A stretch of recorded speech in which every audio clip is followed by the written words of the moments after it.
भक्त हैं मीराबाई, ध्यान से सुनिएगा, एक भक्त हैं मीराबाई, जिनके नगर में बिन बुलाए संतों का आगमन होता रहता है। हर दिन एक नवीन संत पहुंचते ही हैं और मीराबाई उनका दर्शन करती हैं। अब आप इसको हरि कृपा मानोगे, या एक भक्त है विभीषण, जिसने अनेक युग अनेक वर्षों तक राम नाम जपा, लेकिन कभी संत दर्शन नहीं हुआ, और राम रावण युद्ध से कुछ दिन पहले हनुमान जी का आगमन हुआ। अब आप किसको भक्त मानोगे या किस पर कृपा मानोगे? आप मीराबाई को रोज संतों के दर्शन होते हैं, और लंका में विराजमान विभीषण को अपने पूरे जीवन काल में राम जी के दर्शन से पहले एक बार संत दर्शन हुए, वो भी हनुमान जी के। तो ये आवश्यक नहीं है कि आप जहां रहें या जिस नगर में आप रहें वहां संतों का आना जाना लगा रहे तो ही आप संत दर्शन करो। कई बार मैं ऐसा कथा में कहता हूं कि जिसको बहुत अभाव का अनुभव हो रहा है ना, वो उस पर अति कृपा है ठाकुर जी की। जिसे बहुत सहज में ही भगवत वस्तुओं का मिलन हो जाता है, वो कभी कभी अगर मीराबाई जैसी कृपा नहीं है ठाकुर जी की, तो कई बार बहुत ज्यादा संतों का आगमन, संतों के दर्शन कई बार व्यक्ति को उस मूल्य से वंचित कर देते हैं। जैसे उदाहरण दें, यदुवंशी भगवान के स्वयं के परिवारी जन द्वारिका में संत जन भरे पड़े हैं। ठाकुर जी को जाकर के कहना पड़ता है अपने बच्चों से कि भाई तुम सत्संग में कभी क्यों नहीं जाते हो? तो बच्चे कहते हैं हम भगवान के बेटे हैं, हमको जाने की क्या आवश्यकता है। सत्संग में वो जाते हैं जिनको, जो आपसे दूर हैं, जो विलग हैं, जो अन्य हैं। हम तो आपके ही हैं और हमें आप मिल चुके हो, आप हमारे चाचा लगते हो, हमारे ताऊ लगते हो, हमारे पिता लगते हो, हमको क्या आवश्यकता है सत्संग में जाने की? केवल इसी बात की वजह से भगवान ने यदुवंशियों का नाश करवाया। अब आप वहां क्या कहेंगे? वहां तो संतों के दर्शन, भागवत जी में वर्णन आता है कि द्वारवत्वाम कुरुद्वह अवासीत नारदो भिक्षणम कृष्णो पासन लालसा। द्वारिका में नारद आदि जैसे संत, सामान्य संत नहीं, नारद जैसे संत पड़े रहते हैं, लेकिन फिर भी भगवान के पुत्र उनका दर्शन नहीं करते। तो जिनका ये भाव है कि आपके नगर में संत नहीं आते, आप जिस क्षेत्र में वहां संत नहीं आते, तो आप जाओ। आप पे ठाकुर जी ने विशेष कृपा की है। जिनके यहाँ आते ही रहते हैं, जिनके यहाँ संतों के दर्शन चलते फिरते ही हो जाते हैं, कई बार वे मूल्य नहीं समझते, और जिन्हें बहुत अभावग्रस्त कर देते हैं ठाकुर जी, कई बार उनका जो प्रेम होता है ना, वो अलग होता है, वो विलग होता है। इसलिए इसको कृपा मानिए। और एक भक्त का एक स्वरूप होता है, वो हर स्थिति को कृपा मान करके जीता है भैया, चाहे जैसी हो। प्रहलाद जी महाराज, आप संतों की बात कर रहे हैं, प्रहलाद जी का तो घर ही पवित्र नहीं था, प्रहलाद जी के तो माता पिता ही पवित्र नहीं थे। महाराष्ट्र में एक भक्त हुई भगवान पंडरीनाथ की, उनका नाम था सक्कूबाई। क्या नाम था?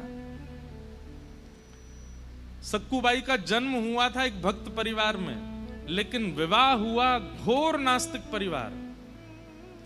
एक तो नास्तिक, और ऊपर से सक्कूबाई के ऊपर गाली देने वाले, मारने वाले, पीटने वाले, रोक टोक करने वाले, दुनिया भर का बुरा भला कहने वाले, ऐसे परिवार में सक्कूबाई का ब्याह हुआ।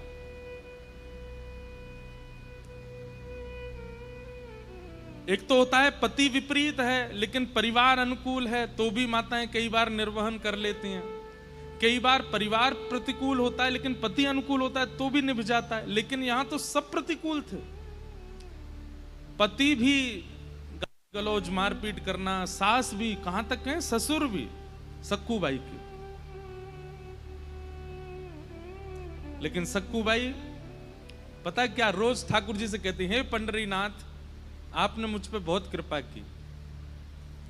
मेरे पति भी अनुकूल नहीं, सास भी अनुकूल नहीं, ससुर भी अनुकूल नहीं, ननद भी अनुकूल नहीं। आपने सबको प्रतिकूल बनाया ताकि सबके बट का जो प्रेम है वो आपसे ही हो सके और इनसे कभी ना हो सके। इसलिए आपने किसी को अनुकूल नहीं बनाया। पति अनुकूल होता तो शायद थोड़ा प्रेम इससे भी हो जाता, सास अनुकूल होती तो थोड़ा इससे भी हो जाता, लेकिन आपने सबको प्रतिकूल बना दिया, तो इनको भी जो प्रेम मुझे देना था वो भी मैं आपको ही दूंगी। ऐसी थी सक्कू बाई। आजकल नहीं हो सकती सक्कू बाई। और सक्कू बाई बने भी क्यों? ठाकुर जी की कृपा सब पे हो, सब अच्छे घर में ही जाएं, कभी ऐसा परिवार मिले ही ना किसी बहन को। लेकिन सक्कू बाई ने बहुत सहा। एक बार सक्कू बाई, बहुत सुंदर कथा है, तो सक्कू बाई बहुत परेशान हो गए। अब तक तो सहती आ रही थी, लेकिन अब उनसे सहन नहीं हुआ। क्यों? सक्कू बाई के घर के पड़ोस में ही कहीं कथा चल रही थी, और कथा में ऐसे ही कीर्तन हो रहा था।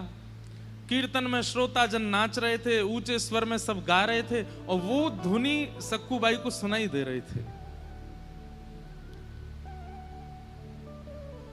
बंधुओं, जैसे एक भोजन का प्रेमी व्यक्ति अगर भोजन की सुगंधी ले ले तो रोक नहीं पाता स्वयं को। कामी व्यक्ति यदि सुंदरता देख ले तो रोक नहीं पाता। क्रोधी व्यक्ति, उसके सामने कोई गलती हो जाए तो अपने क्रोध को रोक नहीं पाता। ऐसे ही भक्त होता है, वो जब किसी वैष्णव चिन्ह या वैष्णव स्वर को सुनता है ना, वो स्वयं को रोक नहीं पाता। सक्कू बाई तो व्याकुल हो गई और अपनी सास से जाकर के बोली पैर दबाते हुए, मां मुझे आज्ञा दे दें, पास में कथा चल रही है, मैं सुनने चली जाऊं। तो सासू मां ने तो पहले बहुत डांटा, बहुत बुरा भला कह दिया, कैसे जाएगी, यहाँ घर के इतने काम बचे हैं, ये सब नहीं करना, ये बाबा जियों के पास जाना है और संतों की कथा में जाना, आदि आदि ये सब। आज भी कई सक्कू बाइयां हैं ऐसी जिनको घर वाले नहीं आने देते कथा में, जिनको घर वाले नहीं जाने देते वृंदावन, नहीं करने देते दर्शन। ध्यान से सुनिएगा। तो रोज तो सक्कू बाई सह लेती थी, लेकिन आज सक्कू बाई पे सहा नहीं गया। ठाकुर जी को ही सुनाने लगी और कहने लगी, मेरी सास बुरी नहीं है, मेरे ससुर बुरे नहीं है, बुरे आप हो। आप ही नहीं चाहते कि मैं आपकी कथा सुनूं, इसीलिए कोई अनुकूलता प्रकट नहीं कर रहे हो आप। और इतना सुनाया, सुनाते सुनाते रोने लगी। बोले मैं इतनी भी क्या अभागी, मैं आपके कभी दर्शन नहीं कर पाती, आपके संतों से कभी नहीं मिल पाती, आपकी कथा में कभी नहीं आ पाती। नाथ, मैंने इतना बड़ा अपराध कर दिया कि आप मुझे अपने सामने बुलाना तक स्वीकार नहीं करते। मेरे विवाह को 10 वर्ष हो गए, आज तक मैं पंढरपुर नहीं गई, आज तक मैं कथा में नहीं गई, किसी महापुरुष की पदरामनी नहीं की। क्या मैंने इतना बड़ा अपराध किया कि आपने मुझे इतना दूर फेंक दिया? और ये सोच करके रो रही थी सक्कू बाई। हमारे पंढरीनाथ पिघल गए, देख नहीं पा रहे थे। तुरंत पंढरीनाथ भगवान सक्कू बाई की सास का रूप धारण करके आए, और सास का रूप धारण करके आके सक्कू बाई के पास, थोड़ी क्रोध में रहती थी तो वैसे ही आंखें चढ़ा करके, हाथ में डंडा लेकर के, और सक्कू बाई के पास आए। ए सक्कू, हाँ मां, तुझे कथा में जाना है ना? बोले हाँ, चल जा, चली जा। और सुन, वहां कथा के बाद पंजीरी भोग मिलेगा, अपने लिए तो पाके आई हो, मेरे लिए भी लेके आना अपने साथ में। चल जा, सुन ले आज कथा, लेकिन बार बार जिद नहीं करना, एक बार का तुझे अनुमति दे रही हूं, चल जा। सक्कू बाई बोली, आप सच में आज्ञा दे रही हैं जाने की? बोले कि अब मैं दोबारा नहीं बोलूंगी, एक बार बोल रही हूं, जाना है तो तुरंत निकल जा और जाके मां कथा सुनना, भोग मेरे लिए भी लाना। सक्कू बाई तो इतनी खुश हो गई, अब तो बार बार अपनी सास के चरण, बोले मैं आके लौट के तो धो के पीऊंगी आपके चरण, जो आपने आज आज्ञा की है मुझे। वो सास नहीं थी, ठाकुर जी आए थे, भेज दिया। सक्कू बाई आज कथा में गई, इतना नाची कीर्तन में और रोती रही। कोई ऐसा प्रसंग व्यास जी सुना नहीं रहे थे, लेकिन सक्कू बाई रोती रही। क्यों? उसे बार बार ये लग रहा था बस अब इतनी देर की और रह गई, अब बस थोड़ी देर में अभी पूरी हो जाएगी, अब बस ये विश्राम होने वाली है। और जैसे ही विश्राम का जय जयकार लगा, सक्कू बाई तो बेहोश जैसी हो गई, अब पता नहीं दोबारा कब सुन पाऊंगी। लेकिन सक्कू बाई तो गई थी कथा में, वहां सास ससुर तो 24 घंटा नजर रखते थे, क्या कर रही है, क्या कहां जा रही है, क्या खा रही है, क्या पी रही है, क्या सब नजर रखते थे।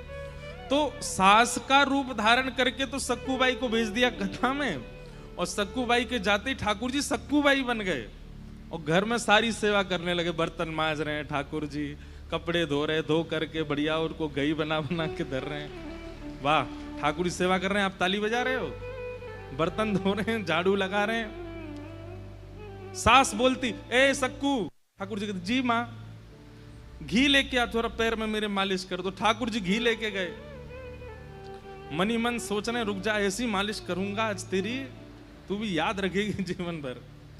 ठाकुर जी के चरण में हाथ स्पर्श होते ही उसको तो आहा, आज तो सक्कू तेरे हाथ में बड़ो आनंद आ रहा है। ठाकुर जी धीमे धीमे हाथ से, पर जैसे ही नृसिंह वाले हाथ स्पर्श कराते, अरे अरे अरे धीरे कर, धीरे कर, अरे माँ लग गई क्या आपको? अरे नहीं नहीं, आप धीमे धीमे, वो थोड़े क्या है कि बर्तन धोए ना तो कर्कश हो गए हाथ मेरे। चरित्र में तो यहां तक वर्णन है कि जैसे सक्कूबाई को गालियां देती थी, जैसे सक्कूबाई को कभी बाल खींच लेती थी, ऐसे ठाकुर जी के भी करे उन्होंने, गाली दी, ठाकुर जी के भी बाल खींचे, और ठाकुर जी सब सहते रहे। लेकिन आज सहन करके ठाकुर जी बोले, अब सक्कू को इस नरक में नहीं रखना है मुझे। ठाकुर जी काम सब व्यवस्थित करके भीतर की ओर चले गए। इतने में ही वहां कथा पूरी हुई। सक्कूबाई पंजीरी भोग लेकर के घर आई, और आकर के जैसे ही मां के सामने पहुंची, सास के सामने पहुंची, लो मां, कथा आज बहुत अच्छी हुई, आज व्यास जी ने ये चरित्र सुनाया था, मैं तो भावुकी हो गई, 10 साल बाद सुनी ना कथा, ये आपके लिए प्रसाद लाई हूं, पालो। सास बोली, सक्कू तू कथा में कब गई? मैं तो दोपहर को ही चली गई थी, अभी संध्या हो गई, रात हो गई, मैं तो पूरी कथा सुन के आई हूं आज। तू मुझे पागल बनाती, तू झूठ बोलती है। अभी तू तो यहाँ बैठी थी मेरे, तेने अभी ये मालिश करी है, घी लगाया, ये देख अभी भी पात्र रखा है, ये सब काम करके गई है वो, तू कब कब में चली गई प्रसाद लेके आई? सक्कूबाई बोली, मैं तो थी नहीं यहाँ पे, आपने ही तो बोला था कि जाओ कथा सुन करके आओ। तू यहाँ नहीं थी तो फिर कौन था यहाँ पे? यहाँ सास घबरा गई, वो ससुर जी की भी कोई सेवा करे आए थे ठाकुर जी, पति की भी सेवा करे आए थे, सबके साथ में कुछ कुछ करे आए थे ठाकुर जी। सब आ करके बोले, अरे सक्कू तूने तो हमें भोजन बना के दिया। पति बोला, तुमने मेरे कपड़े निकाल करके दिए थे। सक्कू बोली, मैंने कुछ नहीं किया, मैं तो कथा सुन के आई हूं। सक्कूबाई समझ गई, जिस प्रकार घर व्यवस्थित है, जिस प्रकार वर्तन व्यवस्थित है, और जिस प्रकार की सेवा हुई है, इसका मतलब ये मेरा रूप धारण करके कोई और यहां था, और वो कोई और नहीं हो सकते हैं, वो मेरे पंढरीनाथ ही थे। व्याकुल हृदय से रोने लगी सक्कूबाई कि नाथ, मेरे लिए, मेरे वजह से आपने इतनी सेवा की, इतना सब कुछ किया। जब इतनी सेवा आके कर सकते हो तो इन लोगों की मति क्यों नहीं बदल देते हो? इन लोगों की बुद्धि क्यों नहीं ठीक कर देते हो? सक्कूबाई का वो आर्तनाद हुआ, सब घर के लोग खड़े थे, और देखते ही देखते सामने साक्षात द्वारिकाधीश प्रकट हो गए, और प्रकट होकर के सबकी मति व्यवस्थित कर दी, पूरे भक्त को वैष्णव बना दिया, और कहा, सक्कू अब तू प्रेम से भजन कर, अब तेरे परिवार के ही कथा कराएंगे, तू उस कथा को श्रवण करना, खूब सेवा करना, खूब संतों का आनंद कराना। तो एक सक्कूबाई है जिन पर ठाकुर जी ऐसी कृपा करते हैं। तो कई बार विपरीतताएं अगर होती हैं, उस विपरीतता को शिकायत मत बनाया कीजिए। ठाकुर जी ने शायद उस विपरीत अवस्था को दिया है, उसके बदले बस सह लीजिए, ठाकुर जी बहुत विशेष प्रसाद देंगे, विचलित मत होइए। तो जिनका ये प्रश्न है कि आपके यहाँ संत महापुरुष नहीं आते, सक्कूबाई की तरह पुकारो ठाकुर जी को, आ जाएंगे। किसी का भाव है कि महाराज जी धाम बड़ा है या कथा बड़ी, दोनों विशेष अंतर क्या है? कहने का तात्पर्य है कि जब आपकी कथा में जाना हो तभी किसी धाम से बुलावा आए तो क्या करें? आप लोग हमको पक्षधर मत बोलिएगा, मैं भी वृंदावन से ही आता हूं, लेकिन एक बात है कि धाम अचल स्थान है, वो दिल्ली से 150 किलोमीटर दूर है, आगे से राइट लेना पड़ेगा, लेफ्ट लेना पड़ेगा, साधन लेना पड़ेगा, तब जाकर के आप उस धाम में पहुंचोगे। और कथा जो है ये चलता फिरता धाम है, चलता फिरता वृंदावन है, चलता फिरता गोकुल है, चलता फिरता नंदगांव है, चलता फिरता बरसाना है, चलता फिरता द्वारिका है। अभी यहाँ कथा हो रही है, तो यहाँ बैठकर जब से कथा प्रारंभ हुई, कितनों की स्थिति, कितनों की मति, कितनों की आत्मा, कितनों की बुद्धि तो ये भूल ही चुकी होगी कि हम दिल्ली में हैं। ऐसा अनुभव होने लगा होगा। इतने वैष्णव एक साथ मिलकर के दर्शन कर रहे हैं, गा रहे हैं, कथा सुन रहे हैं, ये चलता फिरता धाम है। दूसरी बात आपने कहा कि फिर क्या करें, आपकी कथा भी सुन रहे हैं, हमारी नहीं, किसी की भी कथा सुनो, और उस बीच में यदि धाम जाने का अवसर प्राप्त हो तो धाम तो आप अनेक बार जा सकते हैं, पर आपके नगर में अगर कोई विशिष्ट कथा का क्रम हो रहा है, पहले वो सुन लीजिए। शरीर से धाम जाना एक बात है, पर धाम को हृदय में बसाना ये विशेष बात है। कथा क्या करता है, वो धाम को हृदय में बसा देता है, धाम को हृदय में व्यवस्थित कर देता है। मेरो मन वृंदावन में अटको, मेरो मन वृंदावन में बन के जोगन डोलत ब्रज में, बन के जोगन डोलत ब्रज में, पीवत यमुना जल को, मेरो मन वृंदावन में, मेरो मन हरि चरण में। आगे वो वृंदावन, तुरंत अनुभव होने लगा कि ऐसो ही है वृंदावन। मन चल वृंदावन धाम, रटेंगे राधे राधे नाम, मिलेंगे कुंज बिहारी ओढ़ के कामर। अब वहां क्या कहा, तन चल वृंदावन धाम नहीं कहा है, वैसी बहुत भीड़ है रही है वृंदावन में, मन को घुमा लाए करो। नेत्र बंद करके, जैसे सुबह उठते हो नेत्र बंद कर लिया करो। प्रात होत हम श्री यमुना जी जाएंगे, प्रात होत हम श्री यमुना जी जाएंगे, और परिक्रमा कर जीवन सफल बनाएंगे, परिक्रमा कर जीवन सफल बनाएंगे। फिर आगे क्या है, होएंगे सबके बिगड़े काम, बनेंगे सबके बिगड़े काम, रटेंगे राधे राधे नाम, मिलेंगे कुंज बिहारी ओढ़ के कामर कारी, मिलेंगे कुंज बिहारी ओढ़ के कामर। तो कथा क्या है?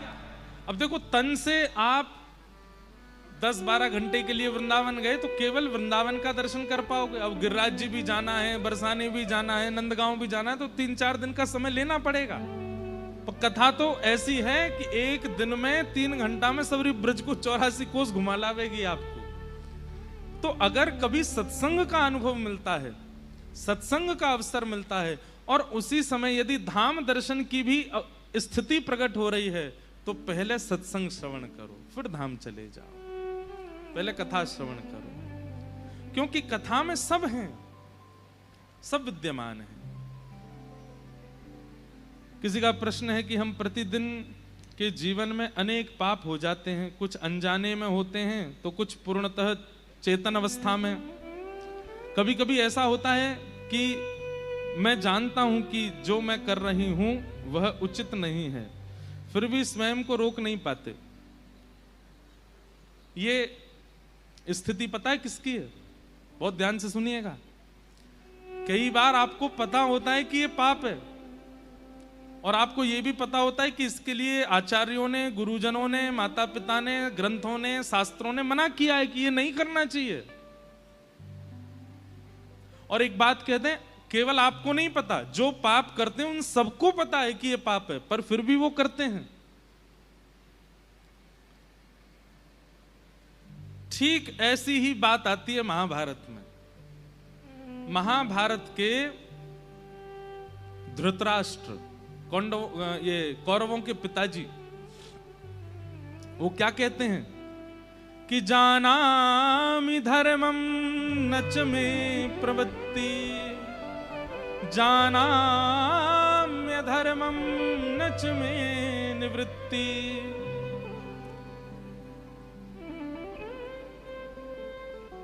धृतराष्ट्र कहते हैं मैं जानता हूं कि धर्म क्या है, पर पता नहीं क्यों मेरा उसमें मन ही नहीं लगता, और मैं जानता हूं कि ये अधर्म है जो मैं कर रहा हूं, पर पता नहीं मैं क्यों इससे बच ही नहीं पा रहा हूं। इसका उत्तर ठाकुर जी गीता में देते हैं, और गीता में देते हुए ठाकुर जी कहते हैं, अर्जुन, कई बार व्यक्ति को धर्म बोध हो जाता है, कई बार व्यक्ति को पाप बोध हो जाता है, लेकिन उसके विचार में अभी वैष्णवों के प्रति, रसिकों के प्रति, भक्तों के प्रति वो सम्मान नहीं होता, इसलिए मैं उसको जनाते हुए भी उसको गलत मार्ग की ओर जाने के लिए अग्रसित कर देता हूं। उसको पता होता है, फिर भी मैं उसकी मति विचलित कर देता हूं। तो ये जो आपकी स्थिति है, इसका एक ही उत्तर है कि कहीं ना कहीं वैष्णव अपराध आपसे बना हुआ है, इसलिए धर्म जानते हुए भी आप कर नहीं पा रहे हो। ये जानते हुए भी कि ये पाप है, आप उसको छोड़ नहीं पा रहे, क्योंकि कोई वैष्णव आपसे रूठा बैठा है, कोई रसिक, कोई वैष्णव, कोई महत्पुरुष, कोई भक्त आपसे नाराज बैठा है, इसीलिए ऐसा हो रहा है। और दूसरी बात, आपके साधन अभी इतने कमजोर हैं कि वो आपको धर्म की ओर ले ही नहीं जा रहे हैं, इसलिए किसी साधन का आश्रय ले लीजिए। साधन किसे कहते हैं? नाम जप साधन है, एकादशी व्रत साधन है, परिक्रमा साधन है, संत उपासना, वैष्णव उपासना साधन है, ठाकुर जी की निज सेवा ये साधन है। तो आपके साधन अभी इतने कमजोर हैं कि वे आपको धर्म के मार्ग पर ले जाने पर अग्रसित ही नहीं हो पा रहे हैं, इसलिए आप जानते हुए भी कि अधर्म है उसको कर बैठते हैं। इसलिए अपने साधनों को मजबूत कीजिए, नाम के आश्रय को विशेष कीजिए। सक्कूबाई के लिए ठाकुर जी क्यों प्रकट हो गए? क्योंकि उनका स्मरण साधन इतना तीव्र था कि ठाकुर जी को आना पड़ा। प्रहलाद जी को इतने प्रकार से मारने का प्रयास किया हिरण्यकश्यप ने, लेकिन फिर भी कोई बाल बाका नहीं कर पाया। क्यों? क्योंकि स्मरण साधन इतना तीव्र है प्रहलाद जी का कि उनका कुछ हो नहीं सकता। इसलिए ये जानते हुए भी कि धर्म क्या है, अधर्म क्या है, वो ना कर पाना, इसमें कहीं ना कहीं आपका साधन वो सूक्ष्म है। और कहीं ना कहीं जैसे एक बार क्या होता है कि बीमारी हमें कोई लग जाती है, बहुत ध्यान से सुनिएगा। कोरोना आया था, लगभग लोगों को कोरोना हुआ, पर कई लोग ऐसे थे, आप सबके भी परिचय में होंगे, वो बाहर घूम भी रहे थे, वो कोरोना के पेशेंटों से मिले भी थे, लेकिन फिर भी उनको कुछ नहीं हुआ। उसके पीछे डॉक्टर उत्तर क्या देते हैं? बोले उनकी इम्यूनिटी पावर बहुत अच्छी थी, उनके अंदर इम्यून पावर जो था वो इतना अच्छा था कि कोरोना हुआ भी होगा तो उनको पता नहीं चला होगा। ठीक वैसे ही जानते हुए धर्म क्या है, अधर्म क्या है, धर्म ना कर पाना और अधर्म से ना बच पाना, इसके पीछे कारण होता है कि आपके भीतर भक्ति की जो इम्यून पावर है वो बहुत कमजोर है। और वो कैसे तीव्र होगी? साधन से। और साधन क्या करना पड़ेगा?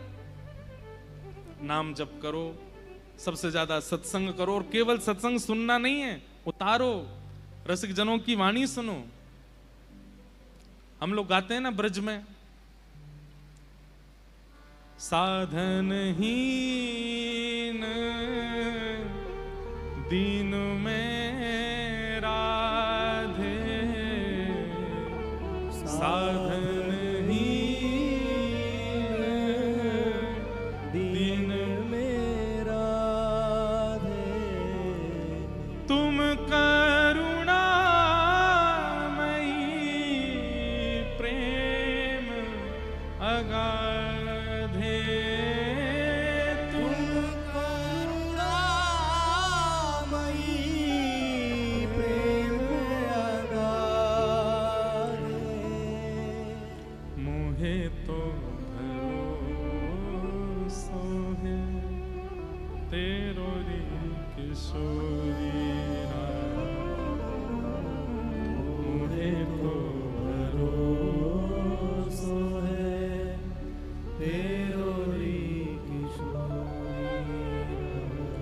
भगवान के समस्त यदुवंशी सब जानते थे कि धर्म क्या है, पर फिर भी अधर्म कर रहे थे।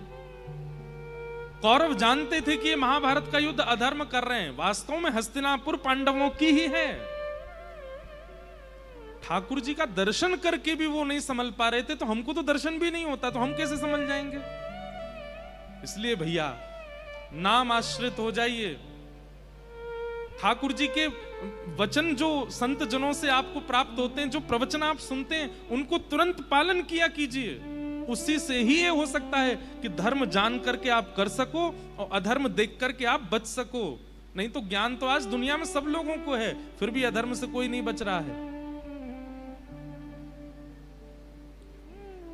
एक जीव को मार करके खाने वाले लोग, उनको नहीं पता कि यह अधर्म है, सबको पता है, फिर भी करते हैं।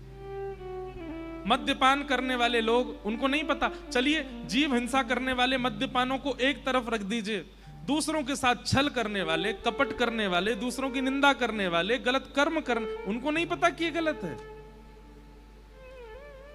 रावण को नहीं पता था क्या कि सीता जी का हरण गलत है?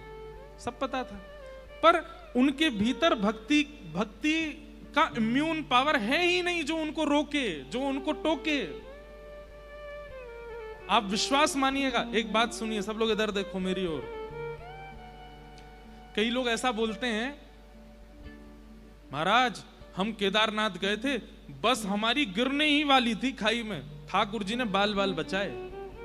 ठाकुर जी ने नहीं बचाया आपको, आपकी आयु बची थी इसलिए बच गए आप।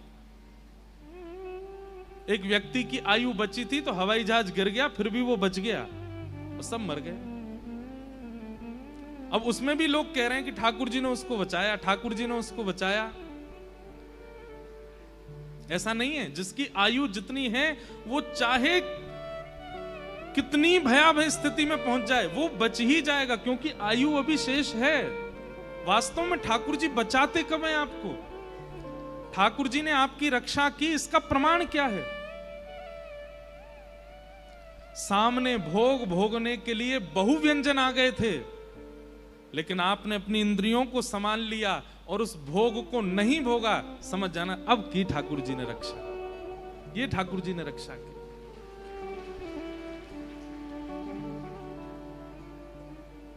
असंख्य सुंदर स्त्रियां आ गई सामने, असंख्य सुंदर पुरुष आ गए सामने, असंख्य भोगने के लिए वस्तुएं आ गई सामने, लेकिन आपने अपनी इंद्रियों को विचलित नहीं होने दिया और आप अपने आप को वशीकृत करते हुए, संभालते हुए कैसे भी उस स्थिति से निकल गए। यहां समझो कि करी ठाकुर जी ने रक्षा। किसी ने ऑफर दिया आपको 10 करोड़ रुपए मिलेंगे, लेकिन इसके लिए आपको अपने ही किसी व्यक्ति का ये खराब करना पड़े। भाई उसका जीवन खराब हो जाएगा, लेकिन तुमको तो इतने मिलेंगे। और आपने उसको अगर ठुकरा दिया तो समझो अब करी ठाकुर जी ने रक्षा। ऐसी स्थितियों को समझिए कि ये है भगवत रक्षा। प्राणों की रक्षा को ही हम समझ जाते हैं कि ये ठाकुर जी बचा रहे हैं बस हमको। अरे भाई, जहां पर व्यवहार में, जहां पर स्वभाव में, जहां पर अपनी क्रिया में, अपनी इंद्रियों के द्वारा आप बच रहे हो, वो है भगवत रक्षा। तो इसलिए जानते हुए भी कि ये पाप है, आप कर बैठ रहे हो, तो इसमें यही समझिए कि अभी आपका जो भीतरी साधन है वो इतना स्ट्रांग हुआ नहीं है कि आपको उससे रोक दे। हम ऐसे ऐसे लोगों को जानते हैं, अब आपको विश्वास नहीं होगा, कल यहां दीक्षा क्रम हुआ, तो दीक्षा में एक नियम होता है कि हमारे यहां पंच संस्कार होते हैं, और पंच संस्कारों में एक संस्कार होता है नामकरण किया जाता है। कई लोग रह गए हैं, वो आज यहां आ जाना, कथा के बाद उनका नामकरण भी हो जाएगा। तो नामकरण में क्या किया जाता है, सबके नाम पूछे जाते हैं, आपका नाम क्या है। तो फिर गुरुदेव की इच्छा होती है तो उसका फिर नामकरण करते हैं।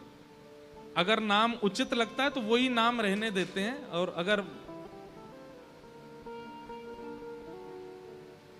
इधर देखो, यहां देख लो, और अगर मन होता है कि नहीं नाम नहीं बदलना तो नहीं बदलते, वही नाम रहने देते हैं।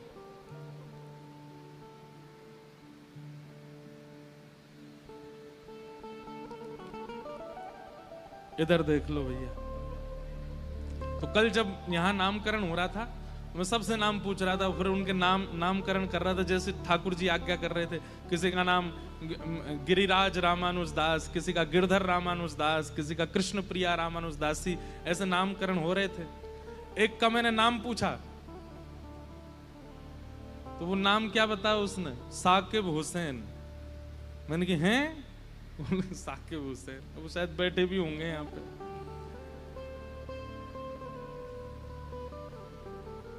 अब उसकी स्थिति देखो,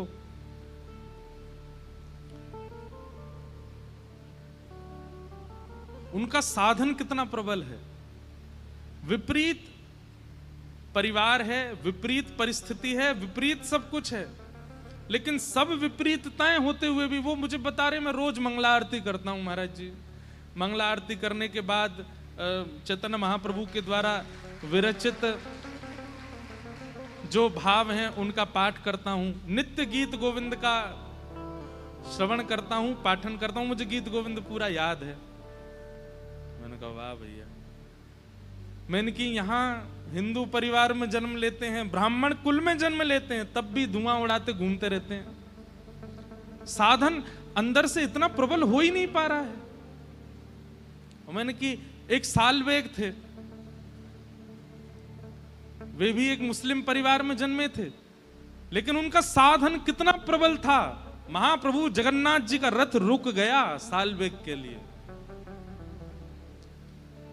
कहे साल बेग हीन जाति रे मुयवन, कहे साल बेग हीन जाति रे मुयवन, श्रीरंगा चरण तले, श्रीरंगा चरण तले, करु अच्छी जनन अहे नील शैल, प्रबल मता वरण, प्रबल मता वरण, मुआरत नलिनी बनकु कर दलन,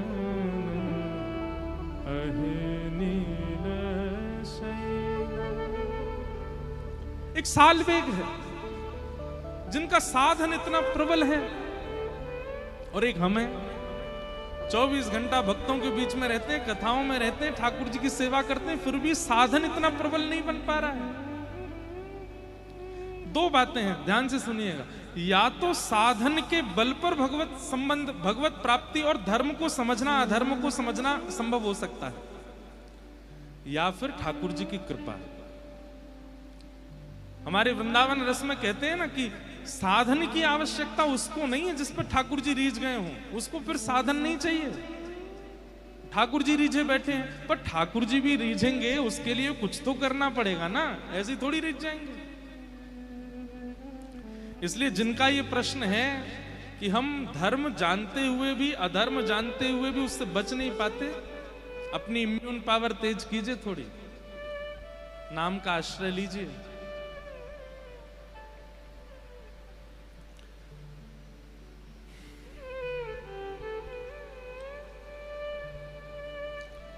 किन्हीं का भाव है कि हमारी निष्ठा राधा वल्लभ जी में है, पर गुरु रूप में आपको देखते हैं, आपने स्वप्न में दीक्षा भी दे दी, मेरा मार्गदर्शन करें। आप हमको राधा वल्लभ जी से अलग क्यों मान रहे हो? हम श्री राधा वल्लभ जी के हैं, राधा रमण जी के हैं, बिहारी जी के हैं, गिरधर लाल जी के हैं। एक तो ये बहुत प्रश्न आते हैं, वहां भेदभाव बहुत कर देते हैं कि हमारी निष्ठा जगन्नाथ जी में है, पर हम तो वृंदावन के महाराज जी को मानते हैं, क्या करें? तो जगन्नाथ जी वृंदावन से अलग हैं। महाप्रभु जगन्नाथ जी रात्रि में बड़ श्रृंगार करते हैं। बड़ श्रृंगार का मतलब पूरे दिन में सबसे विशेष श्रृंगार उनका रात में होता है। पूरी दुनिया के मंदिरों में श्रृंगार घटता है रात को, ठाकुर जी शयन में जा रहे हैं, पर एकमात्र महाप्रभु जगन्नाथ है जिनका विशेष श्रृंगार रात को होता है। महाप्रभु जी के भुजा नहीं है, लेकिन रात्रि में जब उनका श्रृंगार होता है तो पुष्पों से उनकी भुजा बनाई जाती है, 5 हाथ बनाए जाते हैं। महाप्रभु जगन्नाथ जी के पलक नहीं है, पुष्पों से पलक बनाई जाती है ठाकुर जी के। हमने एक बार पुजारी से पूछा, मैंने कि इतना बड़ा श्रृंगार रात को ठाकुर जी सोते कैसे होंगे? तो वो बोले हमारो ठाकुर सोते नहीं है। मैंने तो बोले कपाट बंद होते ही वृंदावन भाग जाते हैं, इसलिए तैयार करते हैं हम इनको कि रात में राज करने जा रहे हैं वृंदावन। तो ये भेद दृष्टि क्यों मान रहे हो आप कि आप राधा वल्लभ जी में निष्ठा रखते हो? तो हम कौन राधा वल्लभ जी से अलग हैं?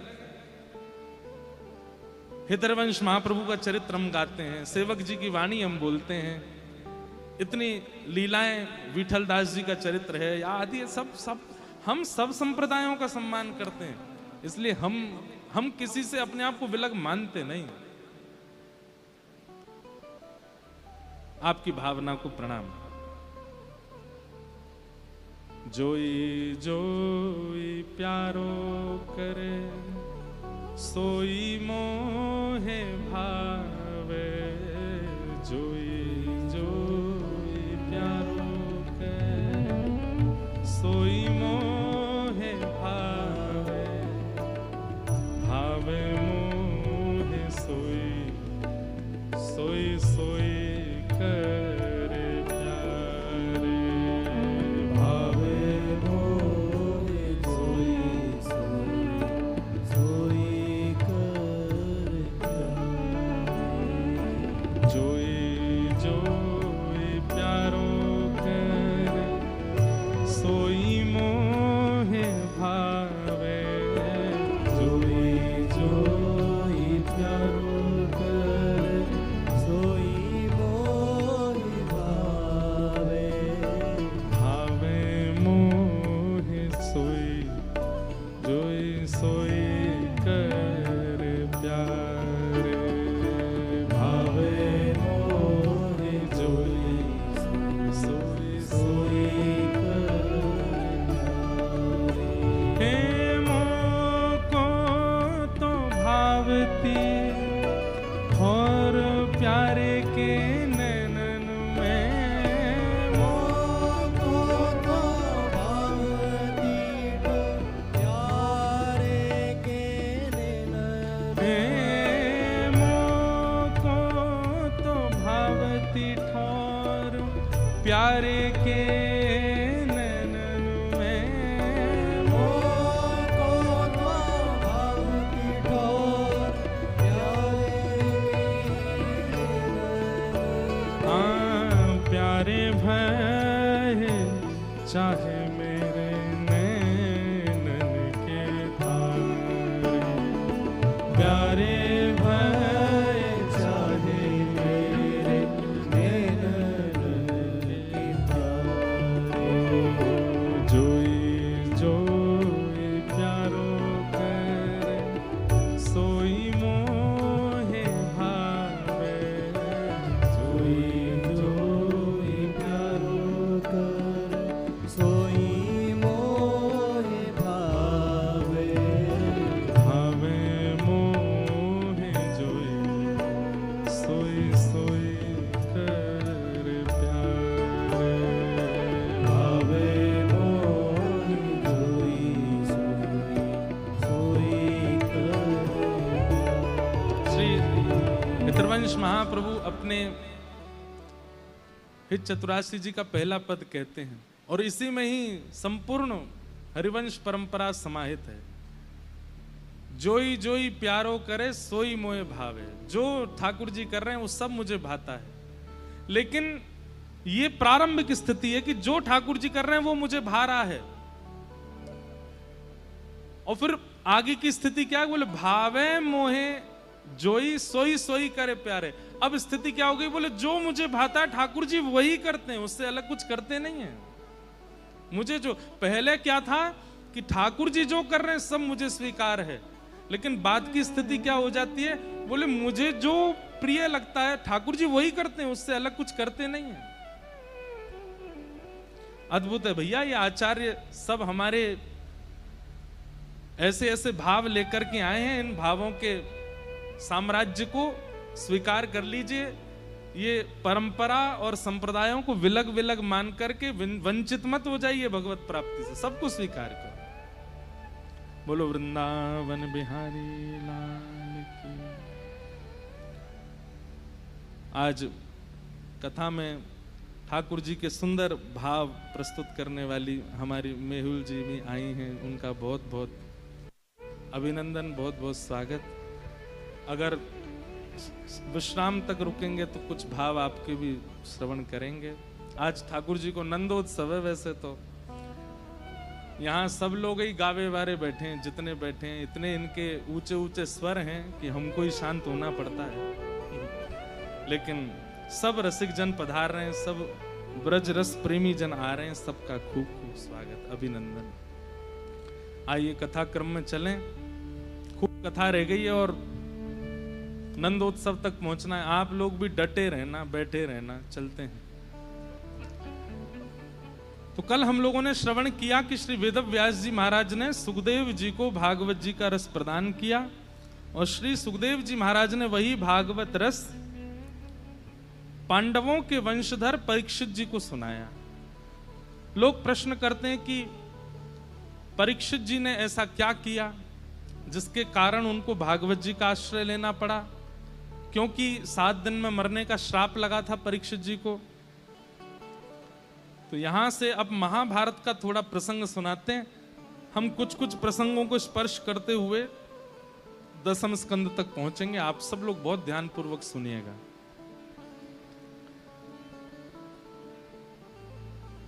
महाभारत का युद्ध विश्राम हो गया। अश्वत्थामा ने द्रौपदी के 5 बालकों को मार दिया। अर्जुन ने अश्वत्थामा को पकड़ करके उसकी दाढ़ी, मूंछ और शिखा का छेदन कर दिया। सब क्रियाएं विश्राम करके भगवान हस्तिनापुर की राज्य गद्दी पांडवों को देकर के द्वारिका को प्रस्थान करने लगे। तभी उत्तरा के गर्भस्थ शिशु को मारने के लिए अश्वत्थामा ने ब्रह्मास्त्र छोड़ा। भगवान ने उत्तरा के गर्भ में प्रवेश करके उस बालक की रक्षा की और वही बालक कालांतर में जाके परीक्षित बना। कुंती ने भगवान की स्तुति गाई, भीष्म पितामह ने भगवान की स्तुति गाई। अनेक प्रसंग कई बार विस्तार से हम सुना चुके हैं इन सबको। 3 बार ठाकुर जी द्वारिका जाने से रुक गए। एक बार तो उत्तरा के गर्भस्थ बालक की रक्षा के लिए, एक बार कुंती जी ने रोक लिया और तीसरी बार युधिष्ठिर ने रोक लिया।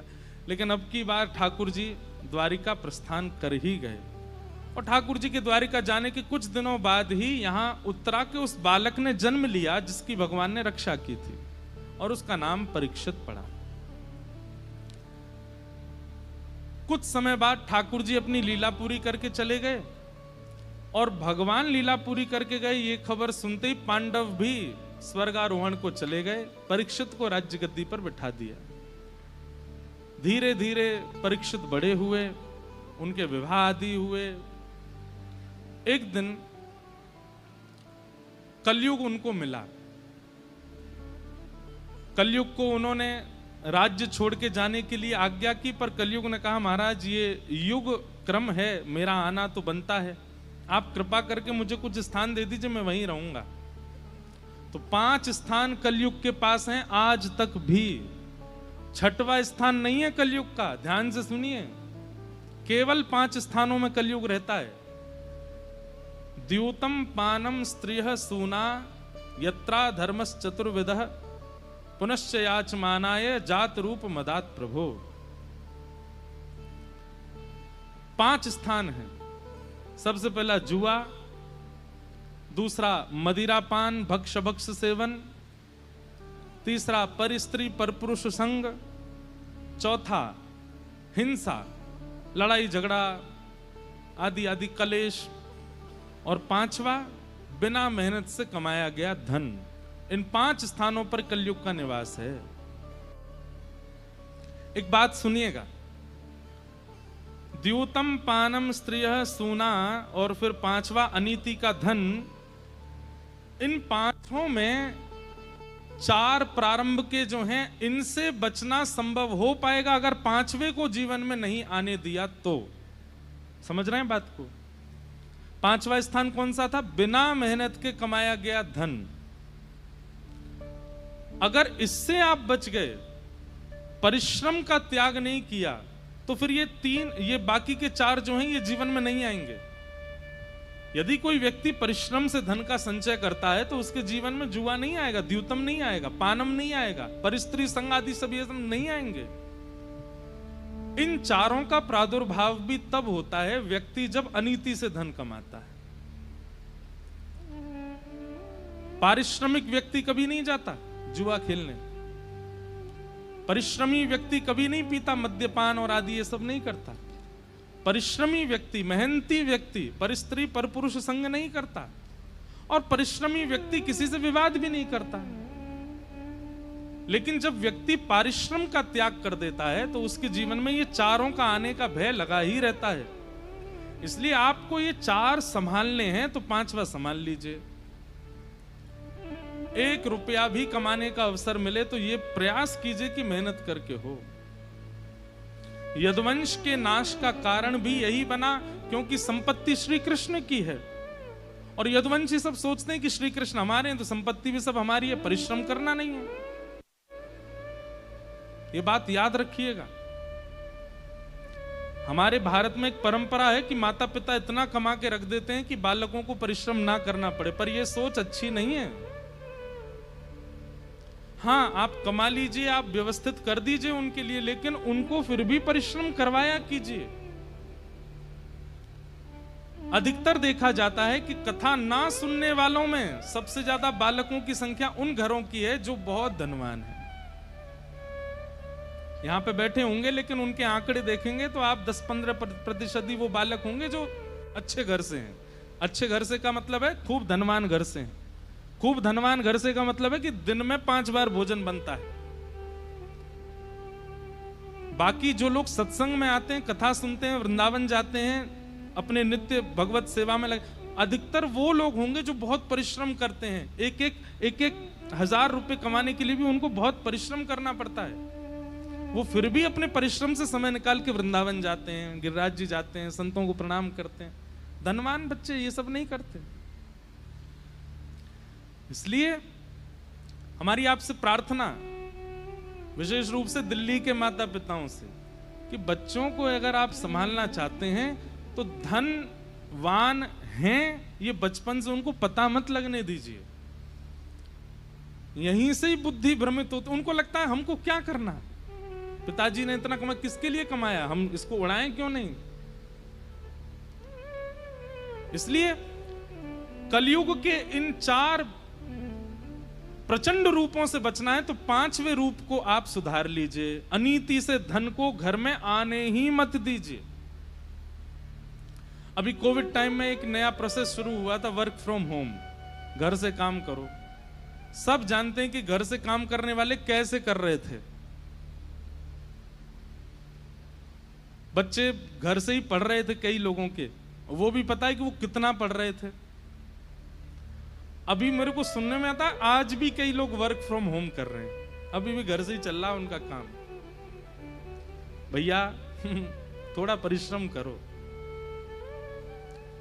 गृह त्याग करना थोड़ा जरूरी होता है, घर से बाहर निकलना थोड़ा आवश्यक होता है। थोड़ी विपरीत अवस्था और विपरीत लोगों के बीच में बैठना और थोड़ा उनकी सुनना जरूरी होता है, क्योंकि वही परिश्रम कहलाता है। और उसके बाद जब आप धन कमाते हैं तो वो धन आपकी बुद्धि भ्रमित नहीं करेगा। पड़े पड़े कमा रहे हैं तो फिर उससे तो काम बिगड़ना ही है ना। बुद्धि भ्रष्ट करता है बिना मेहनत से कमाया गया धन। ये 5 स्थान प्रदान किए राजा परीक्षित। 5 स्थान देने के बाद जब अपने घर आए, आकर के तय खाने में जाके देखा एक सुंदर मुकुट रखा था जो कि जरासंध का था, पांडवों ने जीता था। अब ये इन्होंने परिश्रम करके तो रखा नहीं था, बस उठा करके अपने सिर पर धारण किया। इतने में ही कलयुग प्रविष्ट हो गया। और कलयुग प्रविष्ट होता है, उसका सबसे पहला द्योतक क्या है, इशारा क्या है? कलयुग आपके ऊपर आक्रमण कर चुका है, इसका सबसे पहला इशारा क्या है? भक्त का, वैष्णव का, संतों का, भगवत संबंधी जीवों का उपहास मन में होने लगे, उनके प्रति दुर्भावना चित्त में आने लगे। जो हरि के हैं, जो हरि के संबंधी हैं, जिन्होंने अपना पूरा जीवन ठाकुर जी की सेवा में व्यतीत कर रखा है, ऐसे संत हैं, महापुरुष हैं, ब्रजवासी हैं, रसिक जन हैं, उनके प्रति दुर्भावना चित्त में आने लग जाए, यही कलयुग का प्रथम प्रभाव है। किसी व्यक्ति को जब किसी को अपने वश में करना होता है तो वो जिन अच्छे लोगों से जुड़ा होता है उसकी निंदा करना शुरू कर देता है। अरे तुम जिससे मिलते हो वो तो ऐसा है, तो वैसा, और आप जैसी उस निंदा को स्वीकार करते हो, उन लोगों से दूर होते हो, तो गलत व्यक्ति अपने चंगुल में ले लेता है। कलयुग का सबसे पहला प्रभाव होता है कि ये धार्मिक स्थानों से, धार्मिक प्रवचनों से, धार्मिक लोगों को आपकी दृष्टि में गिराना शुरू करता है। उनके प्रति दुर्भाव आपके चित्त में आने लग जाते हैं। बस उसी समय समझ जाइए कि कलयुग आ चुका है। आप कलयुग के चपेटे में आ चुके हैं। इससे बचिए। राजा परीक्षित वन में गए, वन में प्यास लगी तो एक ऋषि के आश्रम में चले गए, लेकिन कलयुग का प्रभाव हो चुका था तो ऋषि समाधि में बैठे थे। समाधि में बैठे ऋषि को देख करके हमेशा परीक्षित जी के मन में आता था कि समाधि में प्रणाम कर लूं, लेकिन आज मन में क्या आया? चक्रवर्ती सम्राट आया है द्वार पे और ये अभी भी समाधि में बैठे हैं। इनके मन में जरा भी लज्जा नहीं आती कि चक्रवर्ती सम्राट आया, मैं नेत्र खोल के इसका स्वागत तो करूं। ये कलयुग का प्रभाव है। और राजा परीक्षित ने अपना अपमान जान करके एक मरा हुआ सर्प उठा करके उस ऋषि के गले में डाल दिया। परीक्षित तो चले गए, लेकिन कुछ बालकों ने ऋषि के पुत्र को जाकर के ये बात बता दी कि तुम्हारे पिता के गले में मरा हुआ सर्प राजा परीक्षित ने डाला। ऋषि पुत्र को क्रोध आया और उसने तुरंत जल हाथ में लिया और कहा, मैं श्राप देता हूं, मेरे पिता का अपमान करता है राजा परीक्षित, अगले 7 दिन में तक्षक सर्प डस देगा और इनकी मृत्यु हो जाएगी। श्राप दे। ऋषि का जब ध्यान खुला, मरा हुआ सर्प देखा तो उठा के फेंक दिया। पुत्र ने आके बताया, पिताजी आज राजा परीक्षित ने आपका अपमान किया, मैंने उसको श्राप दे दिया है, 7 दिन में मर जाएगा वो। ये बात सुनकर के ऋषि प्रसन्न नहीं हुए। ऋषि बोले, दे बेटा ये गलत किया तुमने।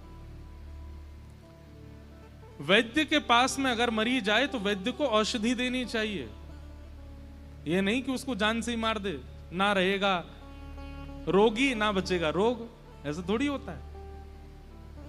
राजा परीक्षित को रोग हुआ था, वो रोग का निवारण करना, तुमने तो उसको सीधे मृत्युदंडी दे दिया। अपने शिष्य गुरुमुख से कहा, जाओ जाकर के राजा परीक्षित को बता दो 7 दिन ही बचे उसके जीवन के, अपनी मुक्ति का उपाय खोज ले। यहां राजा लौट करके आए थे, जैसे ही मुकुट उतारा, मुकुट उतारती उनको अब ग्लानि हुई।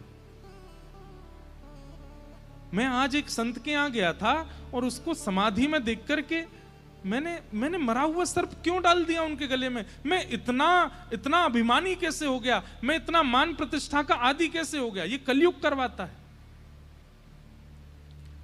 राजा परीक्षित बोले, अब मेरा जीवित रहना उचित नहीं है, मैंने एक ऋषि का अपमान किया। इतने में तो ऋषि के यहां से शिष्य ने आकर के राजा को कहा, राजन आज आपने जो कृत्य किया उस पर ऋषि के पुत्र श्रृंगी ने आपको श्राप दिया है, आपके जीवन के केवल 7 दिन बचे हैं, अपनी मुक्ति का उपाय खोज लीजिए।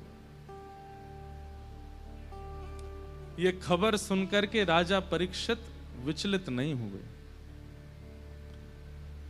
तुरंत अपने पुत्र जन्मेजय को राज्य गद्दी पर बिठाया और निकल पड़े गंगा के तट पर। गंगा के तट पर जाकर के अनेक ऋषियों ने पूछा, राजन क्या चाहते हो? बोले, मेरे जीवन के बस 7 दिन बचे हैं, अब मुझे बताओ मैं क्या करूं जिससे मुझे मुक्ति मिले। सबने अनेक अनेक उपाय बताए, पर नहीं को मुनिर यस्य वच प्रमाण, किसी ने प्रमाण से नहीं कहा कि ये करो अच्छा हो। तब वहां श्री सुखदेव जी का आगमन।